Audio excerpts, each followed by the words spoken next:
The key to getting it right is always go to the higher time frame, find your peak formations high or your peak formations lows, count your levels, understand your cycle, then drop down to the 15 minutes time frame, look for a trade opportunity when the dealers provide it for you. All right, so in this video here, I'm going to answer one of the questions that was asked by one of our subscribers to show them a step-by-step breakdown on how I look for a potential trade opportunity whenever time that I'm on my charts. All right, so stay tuned to the end of this video, see how I'm counting my levels. All right, and then see how I will go down to the 15 minutes time frame to look for that particular trade opportunity that I'll be settling to trade on this particular day, which is the last day of the trading week, being a Friday. And if it is your first time to be on this channel, kindly consider subscribing, turn on the notification bell so that YouTube will be reminding you each time we post a new video in our channel. And if these tutorials are helping you to see your charts in a different way, please consider sharing this channel to other people so that we can get to 500 subscribers by the end of this month. All right, I know it's possible, I know it can be done. All that I'm asking you is kindly share this channel to just 2 of your friends, only 2. That is all that I'm asking of you. All right, just take your time, share this channel to only 2 of your friends. If you're listening to me, kindly do it just right now. All right, so before we get to start, it's significant for you also to understand how to define levels when you are in different time frames. All right, for example, from the monthly, from the weekly, coming down to the daily, to the 4-hour, even on the 1-hour time frame. It's very important, it's very key for you to be able to understand the definition of levels in each and every time frame. So for example, I'm on the 1-hour time frame, and this principle will apply in all the time frames, whichever time frames that you'll be in. All right, so on the 1-hour time frame, a complete cycle of that level is defined as 3 levels of rise.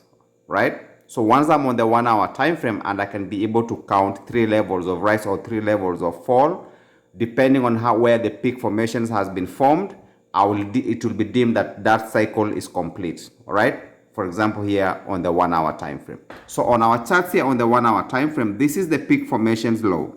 Right, from this peak formations low, I can see level 1, that is level 2 there, that is level 3, potential level 4, that pins the high, potential pin high of the week to give us a new peak for us to get a potential sell opportunity coming back down this particular day on Friday. Right, so as you can see how I am boxing them, this is one level of rise. Right, then that is the second level of rise. Right, that is the third level of rise. Right, and finally this is the last level of rise. So anytime that I come on my charts and I identify these levels of rise like this, I'm not going to look for any sell opportunity, any buy opportunity, sorry. Right, the only thing that I'll be looking for is potentially for the market to pin the high of the day or the high of the week. Then we get our sell signals, and if the dealers provide that, we look for a sell opportunity. So when I come down now to the 15 minutes time frame, I want to see how price is setting up. So we are on the 15 minutes time frame. We've identified our Asian range. You can see the blue box there. Right, that blue box is an identification of the Asian range. So price has come out of the Asian range and it's rallying bullish, going high to the previous day's high. Right, see that accumulation there, price gone up. So all I need to see is this pattern here on the lower time frame. If the market gives me this pattern on the lower time frame and our entry candlestick pattern is issued, I will engage this market for a sell opportunity. So this is the setup that I need to see on the lower time frame in order for me to engage this market. If the dealers continue moving bullish, then I don't have any trade opportunity.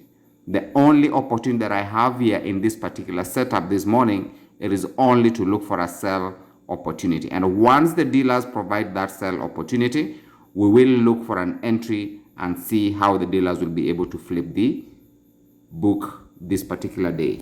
So you've seen the process of me identifying the peak formations low, counting my levels, now coming down to the 15 minutes time frame, looking for a specific particular setup, right? So I'm waiting patiently to see what the dealers are going to print out in the market, and once they give me this setup, I'll be able to engage this Euro CHF for a sell opportunity this morning.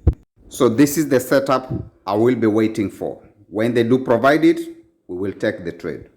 And so, team, this is the results from that analysis we took in the morning. We were looking for a potential high of the day sell opportunity because we identified our peak formations low, we counted our levels, we anticipated what the dealers are likely to do, and we waited patiently for the dealers to show us their hands. And once they did show us their hands, we were able to execute this market, enter the trade, and get the pips out of the market. So if you've learned this, the process, I believe I've been able to answer some of the questions that were being asked, right? But if you want to get detailed of how we count these levels from the daily, the monthly, the weekly, the 4-hour, how we define levels in all those time frames, you can join our sessions. We'll be able to break down those levels and help you see charts in a different way, right? You don't need to draw any lines on your charts. All that you need is your eyes and your understanding.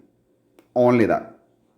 You don't need no indicators. All that you need is just your eyes and your understanding. Once you're able to grasp that concept, trading is gonna be easy for you. Thank you for watching and see you in the next one.